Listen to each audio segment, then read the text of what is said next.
Bien, nous allons voir aujourd'hui Galates, chapitre 2. Galates, chapitre 2, où on va voir une discussion avec Paul et les autres apôtres. Une discussion qu'il y a eu entre eux, une discussion qui a été assez sévère entre Paul et Pierre, concernant beaucoup de choses.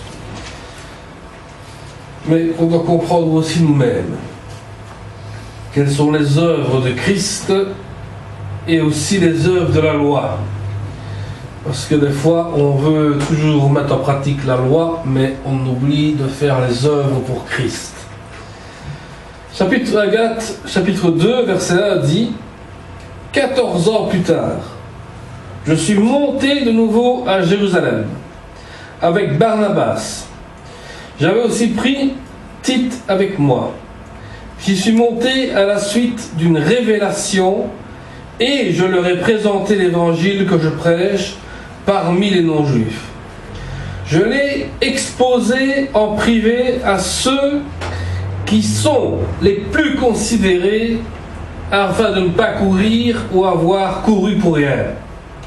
Or, Tite, qui était avec moi et qui est grec, n'a même pas été contraint de se faire circoncire, malgré les prétendus frères qui s'étaient furtivement glissés parmi nous pour épier la liberté que nous avons en Jésus-Christ, avec l'intention de nous asservir. Nous ne leur avons pas cédé un seul instant afin que la vérité de l'Évangile soit maintenue pour vous. Quant à ceux qui sont les plus considérés, ce qu'il était autrefois n'importe peu. Dieu ne fait pas de favoritisme. Ils ne m'ont rien imposé de plus. Au contraire, ils ont vu que l'Évangile m'avait été confié pour les incirconcis comme à Pierre pour les circoncis. Car celui qui a fait de Pierre l'apôtre des circoncis a aussi fait de moi l'apôtre des non-juifs. Et ils ont reconnu la grâce qui m'avait été accordée. Jacques, Céphas et Jean, qui sont considérés comme des piliers, nous ont alors donné la main d'association à Barnabas et à moi, afin que nous allions nous vers les non-juifs et eux vers les incirconcis. Ils nous ont seulement recommandé de nous souvenir des pauvres, ce que j'ai eu bien soin de faire. Mais lorsque Pierre est venu à Antioche, je me suis ouvertement opposé à lui parce qu'il était condamnable. En effet, avant la venue de quelques personnes de l'entourage de Jacques, il mangeait avec les non-juifs, mais après leur arrivée, il s'est esquivé et s'est tenu à l'écart par crainte des circoncis. Les autres juifs ont pratiqué avec lui ce double jeu, de telle sorte que même Barnabas a été entraîné dans leur hypocrisie. Quand j'ai vu qu'il ne marchait pas droit, et puisqu'il ne respectait pas la vérité de l'Évangile, j'ai dit à Pierre devant tous, « Si toi qui es juif, tu vis à la manière des non-juifs, et non à la manière des juifs, pourquoi veux-tu forcer les non-juifs à se comporter comme des juifs ? Nous sommes des juifs de naissance, et non des pécheurs issus des autres nations. Cependant, nous savons que ce n'est pas sur base des œuvres de la loi que les hommes sont déclarés justes, mais au moyen de la foi en Jésus-Christ. Ainsi, nous avons cru en Jésus-Christ, afin d'être déclarés justes sur la base de la foi en Christ et non des œuvres de la loi, puisque personne ne sera considéré comme juste sur la base des œuvres de la loi. Mais si en cherchant à être déclarés justes en Christ, nous avons été trouvés pécheurs, nous aussi, cela signifie-t-il que Christ serait un serviteur du péché ? Certainement pas. En effet, si je reconstruis ce que j'ai détruit, je me présente moi-même comme coupable, puisque c'est la loi qui m'a amené à mourir à la loi afin de vivre pour Dieu. J'ai été crucifié avec Christ, ce n'est plus moi qui vis, c'est Christ qui vit en moi. Et ce que je vis maintenant dans mon corps, je le vis dans la foi au Fils de Dieu qui m'a aimé et qui s'est donné lui-même pour moi. Je ne rejette pas la grâce de Dieu. En effet, si la justice s'obtient par la loi, alors Christ est mort pour rien. Faire comprendre à des personnes que la loi de Dieu n'est plus d'application pour être sauvés. Nous sommes sauvés par grâce. Bien aimé, je suis en train de faire un travail pour l'instant pour la faculté que je suis en train de terminer, la théologie sur l'espérance de l'Ancien Testament. Parce que les gens se basent toujours sur le Nouveau Testament. Mais qu'en est-il de l'Ancien Testament? Qu'est-ce que tu en as fait? Si tu lis Paul, tu liras l'Ancien Testament avec lui. Parce qu'il va te citer l'Ancien Testament d'autres façons pour que tu comprennes que Dieu t'a fait grâce de quelque chose d'important. La grâce que Dieu t'a donnée, un seul sacrifice universel, Jésus-Christ, qui est mort sur la croix. Et que sur la croix, il a redonné tout ce qui est marqué là. Pourquoi? Parce qu'à l'époque, on apportait un animal, on le sacrifiait, le sang avait coulé, l'animal était coupé en deux, et chacun avait sa partie et était pardonné. Mais si tu avais de la rancune dans ton cœur, Dieu voyait que ton cœur n'était pas juste par rapport au sacrifice que tu as amené. Mais quand tu vois, que tu constates même toi-même, que ce n'est plus toi qui vis, mais que c'est Christ qui vit en toi, c'est autre chose. Paul dit bien que tout ce qui s'est passé là avec Pierre, des circoncis, des incirconcis, et t'as prêché avec eux, t'as mangé avec eux, ceci, cela, on peut en faire un minestrone avec tout ça et personne n'aurait compris.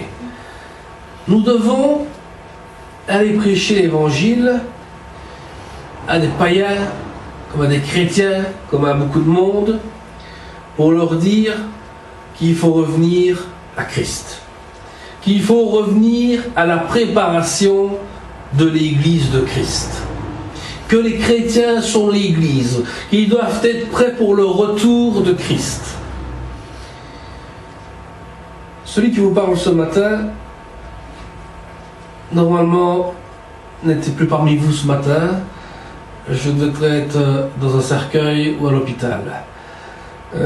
Parce que ma compagne, pour l'instant, est malade. Elle ne pourra pas vous témoigner pour l'instant, mais je vais témoigner à sa place. Hier soir, ça fait déjà plusieurs jours que je dors avec une CPAP, donc ça veut dire un masque pour avoir de l'air pour dormir. Pendant la nuit, avant d'aller dormir, j'ai travaillé jusqu'à 10-11 heures du soir sur le message et autres, et puis je me suis mis dans mon lit, j'ai commencé à prier. Quand j'ai commencé à prier, j'ai commencé à transpirer. Je me dis, mais qu'est-ce qui se passe? Je transpire de plus en plus. Je dis, Seigneur, je me remets entre tes mains, je ne sais pas ce qui se passe, je ne me sens pas bien, je veux dormir. Je me mets entre tes mains, que je sois dans la paix de ton nom. Vers 3 heures du matin, j'ai commencé à faire une crise d'épilepsie. Que ma compagne ne savait même plus me retenir. Tellement que la crise était forte, j'ai tremblé vraiment de quelque chose d'inimaginable. Je roulais avec le tuyau, enfin bon, c'était une catastrophe. Et à un moment donné, je ne respirais plus. La bouche est restée ouverte et l'air que je recevais sortait par la bouche, donc je ne respirais plus. Elle a fait tout pour me ravoir. Pendant ce temps-là, je me suis vu faire la crise d'épilepsie. Je me suis vu ma compagne qui est en train de me ravoir le plus possible. La seule chose qui m'a fait revenir en moi, c'est qu'elle a demandé au Seigneur que je revienne dans ce corps pour pouvoir continuer mon ouvrage. Et là, j'ai vu la gloire de Dieu, j'ai vu le Seigneur face à face. Je me dis, je suis prêt pour venir avec toi. Et puis le Seigneur m'a dit, rappelle-toi de l'apôtre Paul qui a dit, j'ai tant envie de partir, mais à cause de vous, je dois rester. Je dois vous dire ça ce matin parce que quand vous voyez cette gloire de Dieu, vous dites, quelle merveille. Mais seulement, nous devons rester encore ici à cause de vous. Pas à cause de l'assemblée qui est assise ici, mais à cause des gens qui ne comprennent pas encore que le Seigneur veut venir les chercher. C'est la deuxième fois que j'ai cette expérience-là.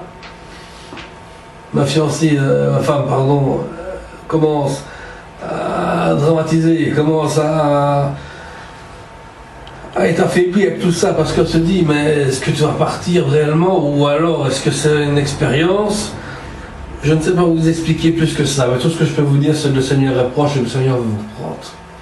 Voilà le message que le Seigneur m'a demandé de vous demander. Soyez prêts pour son retour, tel que Paul l'a été. Paul dit bien, c'est moi qui vis, c'est Christ qui vit en moi. Pourquoi? Parce que si le Saint-Esprit, si tu n'as pas cru au sacrifice de Christ, alors le Christ a été crucifié pourquoi? Pour rien.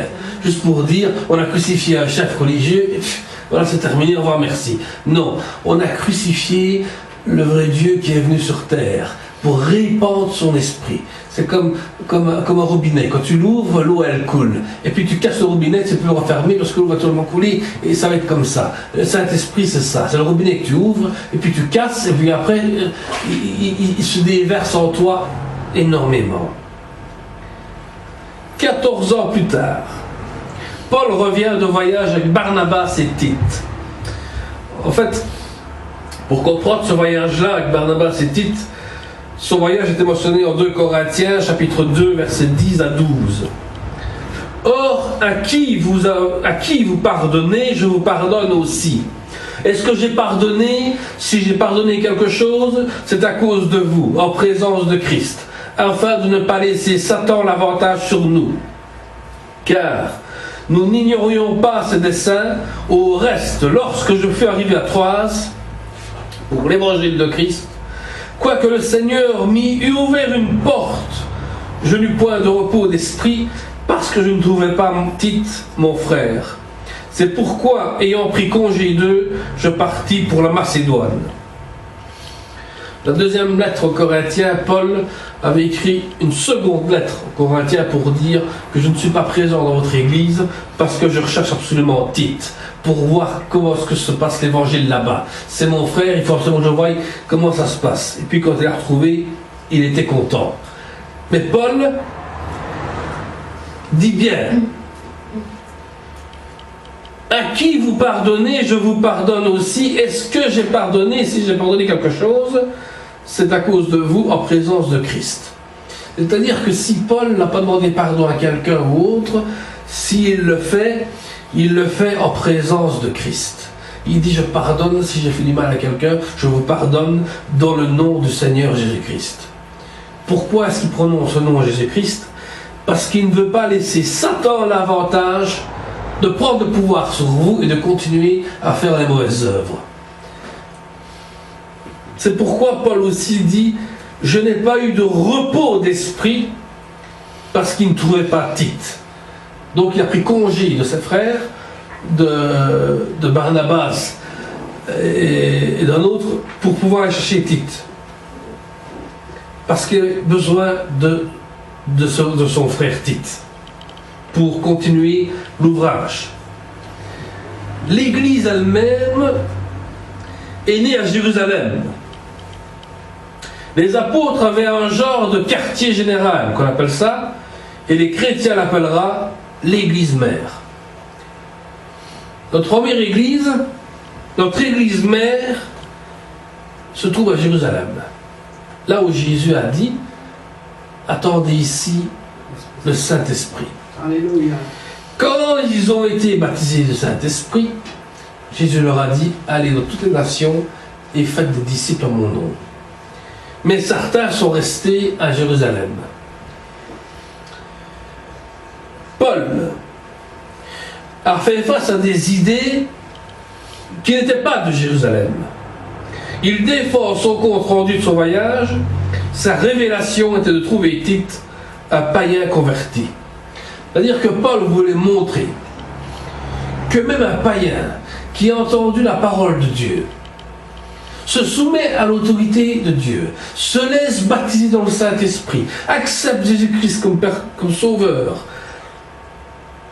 est un homme qui par après pourra enseigner, comme Paul a enseigné, l'évangile de Jésus-Christ. Parce que Paul dit, voilà, un incirconcis, et vous me faites une théologie sur la loi de circoncis, tout ce qui s'ensuit. Ici, il est incirconcis, c'est un païen, c'est un grec, et voilà, ma révélation, elle est faite. Un païen a réussi à trouver qui est Jésus-Christ, et il enseigne comme moi je l'ai enseigné. Et là, les apôtres ont fait un geste de serrer la main, comme pour dire, ben, bienvenue pour annoncer l'évangile. On n'annonce pas l'évangile comme on veut. Parce que Matthieu dit, Matthieu 13, 24, 30 dit, il leur proposa une autre parabole et il dit, le royaume des cieux est semblable à un homme qui a semé une bonne semence dans son champ. Mais pendant que les gens dormaient, son ennemi vint, sema de l'ivraie parmi le blé. Et il s'en alla. Et lorsque l'herbe eut poussé et donné du fruit, l'ivraie parut aussi, et les serviteurs du maître de la maison vinrent lui dire, Seigneur, n'as-tu pas semé une bonne semence dans ton champ? D'où vient donc ce qu'il y a de l'ivraie? Il leur répondit, c'est un ennemi qui a fait cela. Et les serviteurs lui dirent, veux-tu que nous allions l'arracher? Non, dit-il, de peur qu'en arrachant l'ivraie, vous ne déraciniez en même temps le blé. Laissez croître ensemble l'un et l'autre jusqu'à la moisson. Et à l'époque de la moisson, je dirai au moissonneur, arrachez d'abord l'ivraie et liez-la en gerbe pour la brûler, mais amassez le blé dans mon grenier. Dans nos églises, dans nos assemblées, nous avons beaucoup de personnes qui sont pour le Seigneur comme certains ne le sont pas. Et puis on va venir trouver le pasteur, notre dirigeant, on dira, mais écoute, cette personne-là, ça ne doit pas, il faut le retirer de l'église, il faut l'enlever. Mais Dieu vous dit ici de laisser tout le monde rentrer. Et puis après, vous allez voir le fruit qu'il va porter. C'est par rapport à son fruit que l'on verra comment est-ce qu'il a compris qu'il est Jésus-Christ et comment il va commencer à proclamer, à enseigner, à t'exhorter dans l'Esprit Saint de Jésus-Christ. Parce que ceux qui rentrent dans l'Église, qui se mélangent avec tout le monde, qui veulent faire, je vais dire, un peu de discorde dans l'Assemblée, ne vous inquiétez pas pour ces gens-là. S'ils ne sont pas de Christ, ils sont des gerbes liés et jetés dans le feu. Apocalypse chapitre 20, si tu n'es pas écrit dans le livre de la vie, mon ami, tu vas dans le feu et de soufre, parce que Satan veut toujours déranger l'assemblée. Mais nous, notre seule, unique arme que nous avons, c'est de faire comme cet homme, laisser pousser tout le monde et prier. Et quand on va prier, vous allez voir le nombre de personnes qui va rester et le nombre de personnes qui vont être baptisées dans le Saint-Esprit. Là, c'est encore autre chose.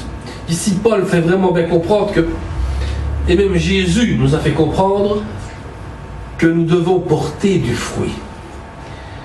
Et à la fin, quand on voit ceux qui portent du fruit, on les mettra de côté, et ceux qui ne portent pas du fruit, le Seigneur fera tranchant, il fera ce qu'il doit faire avec eux.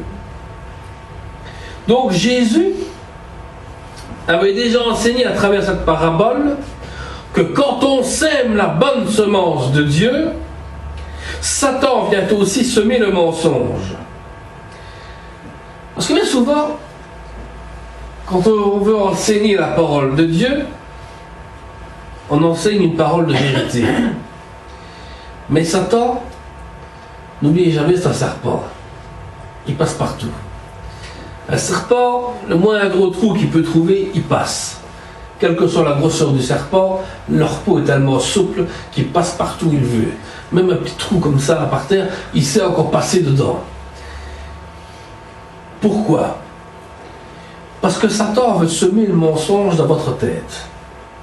En disant, regarde cet homme-là, il t'enseigne quelque chose, toi tu l'écoutes, et tu te dis, oh, quelle belle parole qu'il a annoncée, quelle belle chose qu'il est en train de dire. Puis un autre te dit, mais regarde un peu sa vidéo, écoute un peu son audio, tu es tellement bête qu'il est en train de te laver le cerveau. Et Satan va jouer avec ça. Tu rentres dans un truc où on te lave le cerveau. Tu es dans une église où ce n'est pas le luxe comme la vraie église. Il faut qu'il y ait un beau tapis rouge, il faut une belle chorale, il faut ceci, il faut cela. Là, c'est la vraie église, là où tu pries, là tu chantes, tu vois les choses. Et tu vois quoi comme chose? Dans certaines églises, tu vois des gens qui ont commis l'adultère et qui chantent Alléluia Seigneur, je t'aime et tout ce qui s'ensuit. Et malgré tout, ils continuent toujours leur péché. Mais celui qui vit dans l'assemblée, où prêche le vrai seul unique Seigneur, le Christ, Amen, qui est le chef de l'Église, qui est ton rocher, ta fondation, mon bien-aimé, là, le diable ne peut plus rien faire. Celui qui dévoile les faux docteurs d'Église, Satan le suit pour lui lancer des mensonges sur la personne qui annonce la vérité de Christ.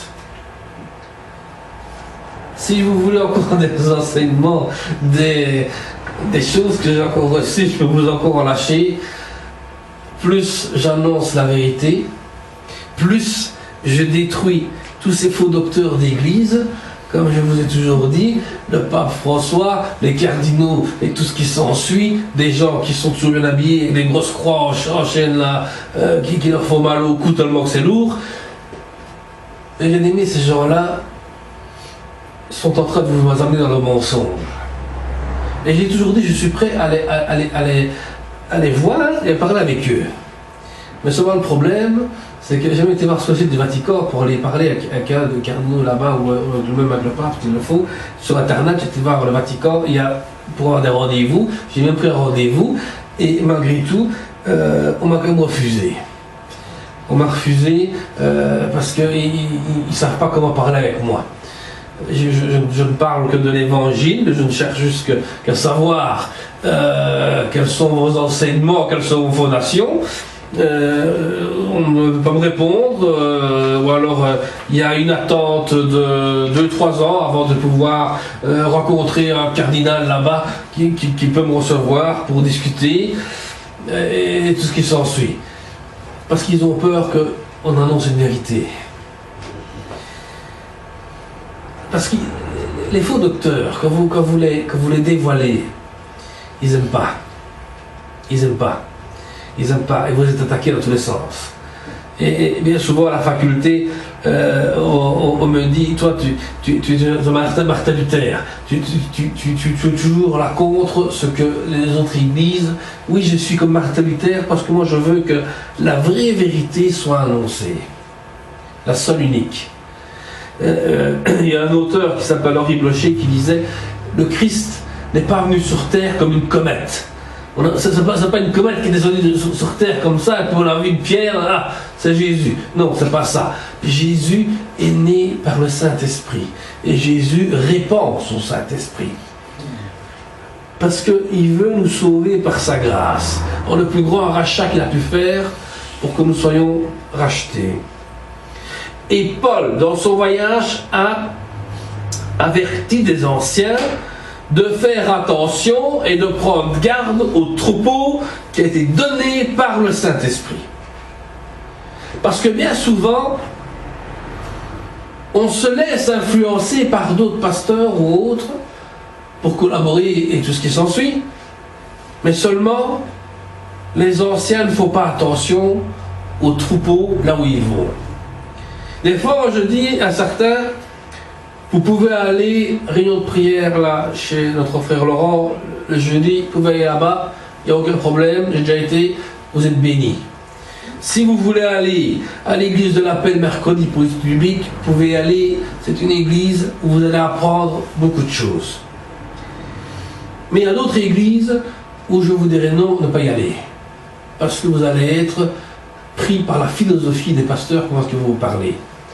Parce qu'il y en a qui aiment bien vous parler de choses qu'on aime bien entendre. Vous savez, si celui-là qui aime bien le plat de pâtes avec la sauce tomate et du fromage dessus, il aime bien ce plat-là, il mangera ça toute sa vie. Mais quand tu lui changes, tu mets des frites avec un steak, il va te dire pourquoi tu me dis ça, j'aime pas de manger ça. Et pourtant, tu es obligé de le manger, c'est comme ça. La Bible, c'est pareil. Il y a des choses que tu as envie d'entendre et des choses que tu n'as pas envie d'entendre. Mais il y a des pasteurs qui aiment jouer, et je suis en train de faire mon travail là-dessus, sur la théologie de l'Ancien Testament, que les pasteurs jouent sur la morale des gens et la psychologie des gens. Donc, quand on voit, ah, t'es dépressif, et qu'est-ce qui se passe? Je suis triste de ceci. Ah, ben, écoute, viens à l'église, je vais prier pour toi, et puis après, on va t'apporter un petit message. Et puis, il t'apporte un petit message bien gentil. Ah, Dieu t'aime tant, tout ce qui s'ensuit, toi t'es là, alléluia, merci Seigneur. Et puis, l'autre dit, ben écoute, voilà, donne 20 € dans la boîte là, parce que c'est les dons humanitaires. Et toi, qu'est-ce que tu fais? T'as été prié, tout ça, et tu mets 20 € dans la boîte, et en fait, t'as payé le pasteur. Et le pasteur ne doit pas se payer pour prier pour toi. Il doit être là pour t'écouter et dire, écoute, la parole de Dieu, tu l'as acceptée telle qu'elle est. Elle te fait mal, ben c'est parce qu'il y a un péché en toi qui n'est pas guéri, ou quelque chose qu'il faut qu'il soit guéri. Elle te fait du bien, alléluia, le Seigneur vient en toi et te fortifie et te glorifie dans sa gloire. Donc on parle de troupeau dont nous sommes établis comme évêques du troupeau, sans oublier que Christ a versé son sang pour l'Église. Ce qui veut dire, nous sommes des évêques. Qu'est-ce qu'un évêque? Ce n'est pas un évêque qui est sur les églises, non. L'évêque, en grec l'épiscopos, c'est quelqu'un qui supervise, qui regarde l'assemblée, comment est-ce qu'elle fonctionne. Si je vois qu'il y a des brebis qui ne sont pas en ordre dans quelque chose, je vais les trouver, je vais dire, écoute, fais attention, tu dévies sur le mauvais chemin. Reviens vite sur le bon chemin, parce qu'il n'oublie jamais que le Christ a payé pour toi. Et ce n'est pas l'homme qui a versé son sang pour l'Église. Pas comme l'hérésie, j'ai entendu une fois, que Jean-Paul II a versé son sang pour l'Église. Ça, c'est totalement faux. On lui a retiré 3 litres de sang avant qu'il meure, et puis on a mis ça dans un échantillon, on a dit qu'il a versé son sang pour l'Église. J'ai jamais vu qu'un pape a versé son sang pour l'Église. Le seul qui a versé son sang pour l'Église, c'est Jésus-Christ. C'est le seul unique. Il n'y a que lui qui a versé son sang. Mais seulement, je demande aux anciens, comme à moi-même aussi, que nous devons faire attention à toutes nos brebis. Parce que bien souvent, on va vite être surpris par la nouvelle technologie que l'on a aussi aujourd'hui, qui avance d'une grande vitesse, mais aussi attention à ceux qui vous enseignent le Christ. Nous devons absolument prêcher le vrai, unique Christ qui a versé son sang sur la croix. Le seul. Paul avertit de faire attention aussi aux loups qui viennent vous enseigner d'autres doctrines pour vous détourner de Christ. Alléluia. Comme vous savez, on avait une fois les brebis déguisées, les loups déguisés en brebis. Ils viennent avec de belles paroles, ils vous séduisent, et après, ils vous détournent de Christ. J'ai commis un péché, c'est pas grave, Dieu te pardonne, continue. Ok, d'accord. J'ai fait ceci, mais c'est pas grave, Dieu te pardonne, continue mon ami, et toi tu continues. Et on laisse faire, et on laisse faire, on laisse faire, on laisse faire. L'église s'agrandit parce que le pasteur a dit, tout ce que tu fais, c'est pas grave, Dieu te pardonne. Et puis tu as 300 membres dans l'assemblée, et tout le monde fait ce qu'il veut, comme il veut, et quand il veut. Ce n'est pas ça.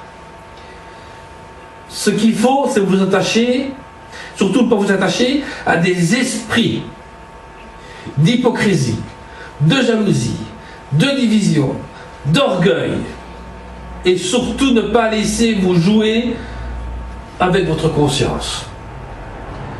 Ça, c'est un danger qu'on a dans l'Église. les hypocrites qui vous font croire, moi je suis comme ça, ne tracasse pas, et puis derrière toi, il te tue. Et puis après, tu as la jalousie. Oh, mon ami, tu avances bien trop dans le spirituel. Il est temps que je fasse quelque chose pour que je t'arrête, parce que tu m'as dépassé, ça ne va pas. Puis la division. Oui, mais ceux-là, moi je les aime bien, les autres, ben, tant pis pour eux, laissez là. Non. Si nous formons un corps de Christ, nous sommes tous des membres du corps de Christ. Je ne suis pas la tête du corps de l'Église, Christ est la tête du corps de l'Église. Nous autres, nous sommes juste que le tronc, les mains, les bras, les pieds, les jambes, nous sommes cela. Mais attention à l'orgueil. Quand vous avez un ministère, attention à votre orgueil. Et surtout, ne vous laissez pas jouer avec votre conscience. Si vous êtes conscient que c'est bien Jésus-Christ, votre seul unique sauveur, gardez bien ça en tête. Que personne ne vous change. Le sens que Jésus n'est pas votre sauveur ou Seigneur. Parce que bien souvent, on se laisse vite détourner sans s'en rendre compte. Parce que dans son voyage, Paul a combattu Satan pendant 14 ans pour détruire les faux docteurs de faux évangiles. Et à Jérusalem, il montre à ses compagnons qu'ils ont combattu l'évangile pour la révélation de Christ soit répandue. Nous sommes appelés à détruire les faux docteurs. Il ne faut pas avoir peur de dire à des gens qui s'autoproclament ou qui font des choses qui ne sont pas de la Bible, les trouver et leur dire « Je suis désolé, tu es un faux docteur. Ton enseignement, il est faux. » J'ai déjà voulu faire ça dans une autre église et j'ai été convoqué par tous les anciens, par tout le comité, parce que j'avais dit quelque chose sur un pasteur qui avait volé de l'argent. Alors là, j'ai eu, je peux vous dire, tout le comité qui était derrière moi, sur moi en même temps. J'étais mis dans une pièce et je me souviendrai toujours de ce pasteur-là, de l'église, là où j'allais avant, qui commençait à m'engueuler comme si j'étais son enfant. Et puis il me dit, et moi, si c'était mon fils, je t'aurais tiré les oreilles et qui même m'a coupé la tête. Et je dis, mais si tu es un djihadiste, je ne sais pas ce que tu prêches de ton église. Alors il me dit, il faut demander pardon à ce pasteur-là qui te dit qu'il a envoyé l'argent. Je ne demanderai pas pardon. Je l'ai vu que l'argent a disparu, et s'il le faut, j'ai des témoins qui le prouvent. Alors de là, on m'a retiré de cette église-là. Quand j'étais dans une autre église, à un moment donné, j'étais convoqué par le président de l'Assemblée aussi, et qui me dit, il y a une femme là-bas qui dit que tu as dragué ceci, cela. Je dis, écoutez un peu, cette femme-là, vous la connaissez depuis bien longtemps. Quand il y a un nouveau pasteur qui vient, chaque fois, elle les drague. Puis après, elle vous dit qu'on la drague. Vous la connaissez. Alors après, elle me dit, non, je suis désolé, vous êtes mis à la porte, vous ne pouvez plus continuer. Je dis, ça va, mettez-moi à la porte. Je dis, moi, je continuerai toujours à prêcher le Christ, que ça vous plaise ou non. 2 jours après, il me téléphone et me dit, écoute, on te garde, tu peux rester. Et je suis resté 3 ans là-bas. Après, j'ai vu aussi un collègue là-bas qui a volé de l'argent, encore une fois, et là, je dis, désolé, ce pasteur-là a volé de l'argent. Nous avons vendu des vêtements sur une journée de temps, 400 € de vêtements qu'on a vendus. Il est venu, il prend les 400 €, il s'en va. Il part en Turquie avec sa femme parce que sa femme est malade. Je dis ça au président de l'Assemblée. J'ai dit, écoutez, voilà, il y a un problème, il est parti avec l'argent. Voilà les preuves, les 400 € sont là, les bénévoles ont signé, et lui il part en Turquie parce que sa femme est malade. Comment est-ce que c'est possible? Ah mais il faut comprendre, on fait toute une théologie, et puis on me dit, qu'est-ce que tu fais? Tu restes ou tu veux partir? J'ai dit, écoutez, moi je pars, parce que votre religion, elle est mauvaise, je suis désolé. Moi, je ne veux pas prononcer des hérésies. Vous m'avez quasi formé pour faire des hérésies, moi je pars de là, je dénonce tout. Et on m'a dit, ne dénonce pas, si nous existons depuis bien longtemps, même que ça fait 100 ans que tu existes, je m'en fous, moi je vous dénoncerai. Parce que les faux docteurs sont partout. Et on vous prêche, et on vous demande de faire ceci, cela, et puis après on profite de vous. Paul et Barnabas voulaient régler l'affaire du légalisme dans les autres églises. C'est pour ça que La loi dans une église devient du légalisme. Qu'est-ce que le légalisme? C'est-à-dire, tu ne peux pas rentrer comme tu veux dans l'église. Il faut que tu sois habillé comme ça. La femme d'un côté, les hommes de l'autre. Parce que sinon, tu vas être perturbé par la femme qui va te parler. Tu vas être perturbé par sa beauté et tout ce qui s'ensuit. Il faut cacher. Alors, on arrive dans des choses où on ne s'en sort plus. Aussi, il voulait l'opinion des apôtres qui étaient anciens de l'église. Il voulait une opinion en disant, regardez, je suis parti hors d'Israël. J'ai été voir d'autres pays. J'ai annoncé l'évangile. J'ai annoncé la révélation de Jésus-Christ, de ce qui doit arriver, de ce qu'il doit faire, se préparer pour le retour de Christ. Qu'est-ce que vous en pensez? Donnez-moi votre opinion. Les apôtres devaient donner leur opinion. Parce qu'ils ont vécu avec Jésus pendant des années. Ils ont vu Jésus. Ils ont suivi tout l'enseignement de Jésus-Christ. Mais malgré tout, ils faisaient encore des lois. Paul ne se faisait pas vénérer par son message, ni même en tant qu'apôtre de Christ. Les apôtres à Jérusalem ont reconnu Paul comme mérite personnel, d'avoir une mission d'apporter l'évangile dans différents pays. Donc quand Paul annonçait l'évangile, il ne voulait pas être vénéré lui-même, ni même dire « Oui, c'est toi l'apôtre de Jésus-Christ. Oui, je suis l'apôtre de Jésus-Christ. D'accord, on s'en fout de ça. Moi, ce que je veux, c'est que la parole rentre dans ta tête et dans ton cœur. » Voilà, c'est ce que Paul voulait enseigner. C'est ce que Paul a enseigné toute sa vie. Paul s'est battu pour dire qu'il faut détruire les faux docteurs, les faux évangiles. Il faut les détruire. On n'a pas le choix. Et ici, les apôtres ont reconnu que Paul méritait personnellement d'avoir une mission d'apporter l'évangile dans d'autres pays. Quand on parlait des colonnes tout à l'heure, Jacques et Pierre ont été des colonnes de l'Église. Ils ont reconnu devant Dieu que Paul était capable d'apporter l'évangile dans le reste du monde. Il prouve l'amour de Dieu envers les pauvres aussi. Quand on veut avoir un ministère, il faut d'abord que les colonnes de l'Église reconnaissent que cet homme-là ou cette femme-là est capable de faire ce ministère qu'elle veut ou qu'il veut faire. Il faut d'abord reconnaître devant Dieu si la personne est capable ou pas. Et comment est-ce qu'on fait? On se met en prière. Et puis quand tu te mets en prière, le Saint-Esprit te fera comprendre cette personne-là est appelée à pouvoir faire le ministère. Paul a prouvé l'amour de Dieu envers les pauvres. Lui qui était pharisien, qui prenait l'argent pour lui, cette fois-ci il a compris qu'il fallait donner aux pauvres. Notre assemblée est bien partie là-dessus.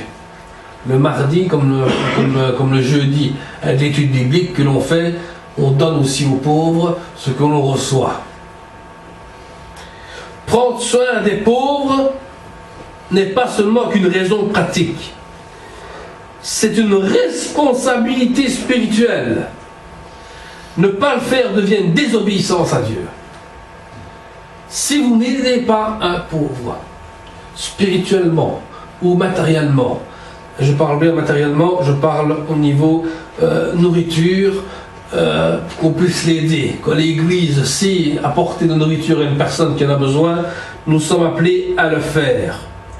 Parce que sinon, nous sommes responsables spirituellement devant Dieu, qu'un jour tu as vu un homme qui avait faim, toi tu avais la nourriture et tu ne lui as pas donné. Dieu te le mettra en face de toi. Et bien aimé, tu ne pourras pas dire « je ne savais pas que cet homme avait faim ». Pourtant, il t'a demandé à manger. Qu'il demande de l'argent, c'est autre chose, mais qu'il demande de la nourriture, c'est quelque chose. Une fois, je me souviens, quand j'étais parti à la faculté, j'ai pris le train, j'étais à la gare du Midi, et il y avait un homme là qui était assis par terre, qui avait faim. J'avais acheté justement un sandwich pour aller à la faculté, et j'étais en retard pour mon bus, et puis il me dit, monsieur qui dit j'ai faim, j'ai rien à manger, mais j'écoute, ben tiens voilà, mon coquin, mon sandwich, il était heureux, Bon, après je suis parti comme ça, j'ai mangé ailleurs, autre chose, mais voilà, je lui ai donné à manger, et après je me suis senti bien moi-même, et lui il était heureux parce qu'il avait quelque chose pour manger. Vous voyez que des fois, un bête sandwich ou une bouteille de coca ou autre fait du bien à une personne et toi-même, tu te dis, mais j'ai fait quelque chose de bien. Quand on fait la tournée des SDF, malheureusement, il n'y en a plus pour l'instant, mais quand il y en avait dans la rue, on leur donnait à manger, on était contents et eux étaient heureux aussi. Et nous, spirituellement, on était enrichis. On a donné à manger, comme Jésus dit, j'avais eu faim, on donnait à manger. J'ai eu soif, on donnait à boire. Voilà ce qu'on a fait. Mais la première fois que Pierre a mangé avec des païens, il était heureux et plein de liberté chrétienne. Mais après avoir été repris de manger avec des païens, son comportement a fait comprendre que tous les chrétiens sont un en Christ. Mais certains sont restés dans le rite de la communion impure, de la sanctification par la foi. Pierre mange avec des païens.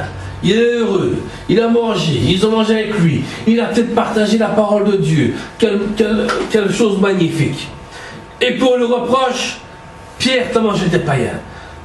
T'es en faute. Pourquoi? Parce que tu sais, le rite, c'est comme ça. C'est la loi, c'est la communion. T'as mangé avec des impurs. Maintenant, il faut se sanctifier. Il faut faire la sanctification. Et on va commencer à faire le cerveau avec la sanctification.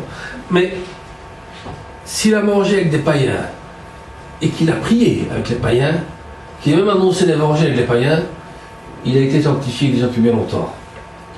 Parce qu'il a demandé que Dieu bénisse ce repas. Et quand Dieu bénit ton repas, eh bien c'est sanctifié. Voilà.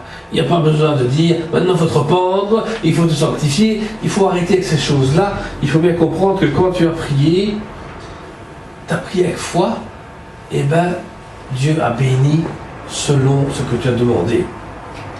Parce que depuis Caïn et Abel, il y a eu la différence, étape de salut. Il y a eu les œuvres de la foi qui sont devenues religieuses, mais il faut suivre la conception humaine.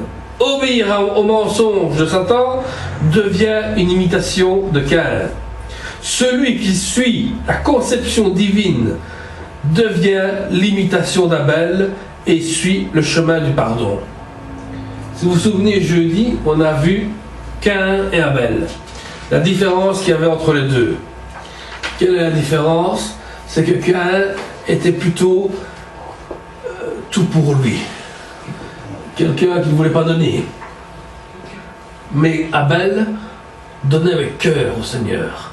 Donnait son offrande avec un cœur. Il a donné le plus bel agneau qu'il avait au Seigneur. Tandis que Caïn, lui qui était un petit peu radin, je donne un petit peu de légumes comme ça, c'est voici, je garde le reste pour moi. Là, on devient de l'hypocrisie et on devient religieux. Mais spirituellement, devant Dieu, tu vas avoir des grands problèmes. Des grands, énormes problèmes qui peuvent arriver. Beaucoup suivent l'exemple de l'hypocrisie. Ils veulent collaborer avec nous. Il faut faire comme Paul, les dénoncer, les réprimander et même les faire repentir de leurs actes. Si un jour, je ne sais pas si mon ami le pape François va venir un jour nous rendre visite ici, pourquoi pas, hein, on pourra l'inviter. Mais je lui demanderai alors, mon ami, tu as intérêt à te rependre de beaucoup de choses. Et dire et annoncer la vérité à tes fidèles que tu es parti dans l'enfer et que tu vas partir avec tes fidèles avec. Donc soit tu te repens et tu reconnais Jésus-Christ et tu détruis toutes tes statues, tous tes trucs et tu deviens un vrai disciple de Jésus-Christ. Là, je pourrais dire qu'on pourra collaborer ensemble. Mais si tu ne te soumets pas à l'autorité de Christ, je suis désolé, je ne peux pas collaborer avec toi.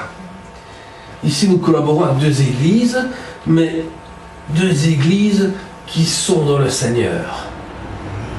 Parce qu'ils cherchent la face de Dieu. Parce qu'ils cherchent à enseigner que le Christ est réellement vivant. Mais si tu veux faire collaborer avec d'autres qui veulent faire des cultes cunémisme et tout ce qui s'ensuit, mon ami, tu es perdu. Si eux veulent collaborer avec nous, moi je vais leur dire, eh bien voilà tous les défauts qu'il va avoir dans ton culte cunémisme. Ce n'est pas la bonne chose qui va se passer. Parce que nous partons tous en sucette et nous avec. Et alors je ne veux pas qu'on parte tous en sucette. Je veux qu'on parte tous bien dans le globe du Seigneur et qu'on parte avec lui dans les cieux. Bien prêt pour le Seigneur, comme une épouse qui est prête pour son mari. En tant que chrétien, Paul savait et fait comprendre que Dieu ne fait pas de différence entre les nationalités. Lui-même a vécu parmi les païens qui a vécu des coutumes de nourriture aussi. Si vous allez en Afrique, tu vas manger au Congo le foufou, le manioc et tout ce qui s'ensuit, le banane plantain, tout ce qu'il y a. Tu vas en Italie, tu vas manger des pâtes et tout ce qui s'ensuit. Tu vas aller, je ne sais pas moi, dans un autre pays, il y a des ananas et tout ce qui s'ensuit. Chaque pays a une culture différente, a des repas différents. Il y a des pays où ils ne mangent que du poisson. Voilà, ce sont des pays comme ça. Mais en tant que chrétien, il n'y a pas de différence de nationalité. En tant que chrétien, il n'y a pas de favoritisme. Le favoritisme, Dieu n'en fait pas. Parce que qu'il soit africain, américain, italien, belge ou autre, ce sont ses enfants. Ses propres enfants. Nous sommes tous les enfants de Dieu appelés à revenir vers le Père. Celui qui refuse de manger avec des païens, eh bien, il applique la loi de la coutume juive. Si tu ne veux pas manger avec un Africain qui t'invite chez lui, ben alors c'est-à-dire que tu fais la loi. Tu dis, moi je ne mange pas parce que ce n'est pas de mon pays, ce n'est pas ma coutume, et moi je te parle de l'évangile, mais lui il t'apporte le meilleur plat qu'il a de son pays, mais bénis le repas et mange. Si tu n'aimes pas, tu lui dis, moi désolé, je n'aime pas, je m'habitue à ceci, cela, on peut s'arranger. Mais ne refusez jamais de manger avec des païens, parce que c'est le seul moment où vous avez l'occasion de pouvoir parler de l'évangile. J'ai eu l'occasion une fois, par des couples païens, d'être invité au restaurant. Ils m'ont invité, on a mangé tous ensemble, on mange en buvant et tout ça, et puis j'explique un peu, mais vous savez, la vie est tellement bien faite. Ah oui, c'est vrai qu'il me dit, fois dans notre, oui, on a tout ce qu'il nous faut, matière première. Mais la matière première, elle vient d'où? Elle vient de Dieu. Dieu est créateur. Et puis quand tu vas commencer à parler de la création de Dieu, tout ce qui s'ensuit, après tu arrives, mais la plus belle création que Dieu a faite, c'est Jésus-Christ. Jésus-Christ qui t'a annoncé une vérité inimaginable. Et par après, le plus beau cadeau que tu as pu recevoir, c'est le Saint-Esprit qui se déploie sur toi. Et là, tu te sens émerveillé. Et là, les gens me regardaient avec des yeux me disant, mais on te dévore dans les paroles que tu annonces parce qu'on n'a jamais entendu parler de Dieu comme ça. Là, tu dis, tu vas à l'église? Oui. Tu vas à quelle église? Tu sais, les gens sont toujours basés sur l'église. C'est un bâtiment comme ça, ceci, cela. Mais la vraie église, c'est toi-même qui te la construis. Parce que tu t'es fondé sur le rocher de Christ. Et puis tu construis ton église toi-même. Acte 10, 28 dit, « Vous savez, leur dit-il, qu'il est défendu à un juif de se lier avec un étranger ou d'entrer chez lui. Mais Dieu m'a appris à ne regarder aucun homme comme souillé et impur. » On peut rentrer chez tout le monde, même s'il est souillé, même s'il est impur. Rentre, touche-lui, donne-lui la main, donne-lui la main si tu veux, mais prie pour lui, que le Seigneur puisse le purifier par sa grâce. Parle-lui de Dieu, dis-lui, je n'ai aucune défense de rentrer chez toi, j'ai le droit de rentrer, j'ai le droit de prier avec toi, j'ai le droit de dire le Seigneur t'aime. Vous savez, une fois, il y avait même un homme pour qui j'avais prié, c'était un SDF dans la rue, une fois à Bruxelles. Il sentait mauvais, il était sale et tout. J'ai posé les mains sur lui tellement que je voyais qu'il voulait qu'on prie pour lui. J'ai prié pour lui. Et puis lui m'a dit, est-ce que je peux vous serrer dans les bras? J'ai eu avec un grand plaisir. Je l'ai serré dans les bras très fort pour lui montrer l'amour de Dieu. Et puis les autres qui me disent, oui mais tu n'imagines pas, les bactéries. Mais qu'est-ce que tu t'en fous des bactéries? T'as prié pour être sanctifié et tu me parles après de bactéries. Qu'est-ce que ça a à voir? Alors la sanctification, elle sert à quoi? C'est t'as prié pour lui, t'as prié pour toi, je pense que la bactérie va passer. Faut arrêter vos bêtises. Acte 15, 10 dit, « Maintenant donc, pourquoi tentez-vous Dieu en mettant sur le cou des disciples un joug que ni nos pères ni nous n'avons pu porter. » Paul veut dire, pourquoi est-ce que vous tentez toujours Dieu? Pourquoi est-ce que tu es là en train de dire, Seigneur, permets que... Permets, pourquoi je veux permettre? Demande à Dieu, Seigneur, donne-moi la force, donne-moi le courage, donne-moi la volonté de ta présence, de pouvoir parler, de pouvoir faire ceci en ton nom. Demande à Dieu, permets, tu vas pas permis de conduire, tu vas pas permis de conduire, tu vas passer par des examens. Dieu te donnera seulement les choses en son temps à lui. Tu pries, Dieu te donnera au moment voulu. Là où tu ne t'y attendras pas, tu auras ce que Dieu t'a promis. On a vu jeudi, Dieu n'a pas bougé sa promesse. Il a fait une promesse dans la Genèse, qui nous laissait l'été, l'hiver, la pluie, le vent et autres. Tout ça, jusqu'à présent, est toujours resté.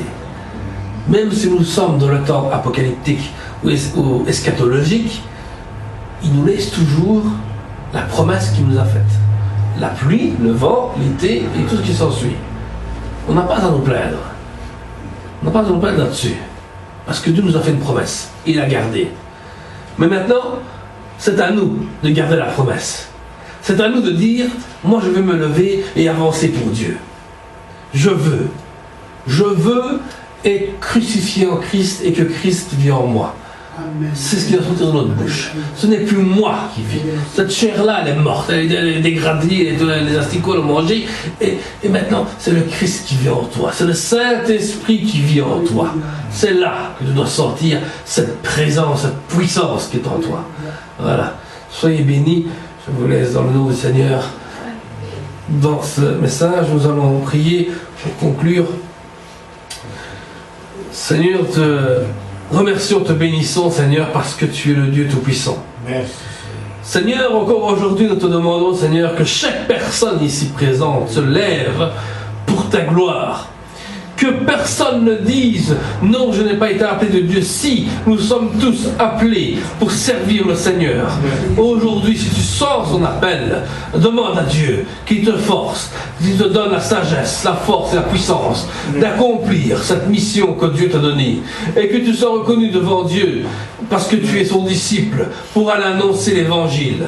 Nous sommes appelés à annoncer la vérité, la proclamation de l'évangile de Dieu. Aujourd'hui, chaque personne soit remplie de ton esprit, Seigneur, et cherche, Seigneur, la puissance de ta gloire, Seigneur, au siècle des siècles. Amen. Gloire à toi, Seigneur. Amen. Alléluia.